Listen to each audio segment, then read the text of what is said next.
Well, the inquiry is very significant for the Labour Party. It was focused on Falkirk, but it was clearly a problem with Unite, which went across the whole Labour Party. Ed Miliband, the leader, said exactly that. Then, I believe, Unite came along and interfered with witnesses, and the inquiry was stopped in Falkirk. That meant that the Labour Party, as it were off the hook for looking at what was wrong with Unite's enormous influence in the Labour Party as a whole.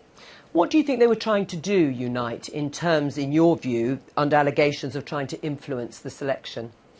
Unite's political purpose at the moment is to move the Labour Party to the left, and its own avowed purpose is to put as many of its own friends and professional colleagues into Labour seats in order that they follow, as it were, the whip of the leadership of Unite, so that effectively they would be Unite MPs. Labour in Falkirk was a target for that when I, sadly, left the Labour Party.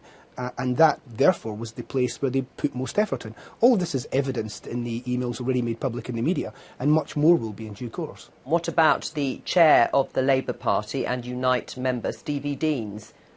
Well, at the moment, of course, Stevie Deans remains chair of the Falkirk Labour Party. It's quite clear that he spent much of his time at his employment in INEOS. Instead of looking for things that he could do to help people hang on to their jobs, he created a battle by stressing the importance of the Labour Party and the local Falkirk selection, where he was trying to help a friend of Len McCluskey's get selected. Now, he sits there as the chair of the Labour Party in Falkirk will meet next Sunday.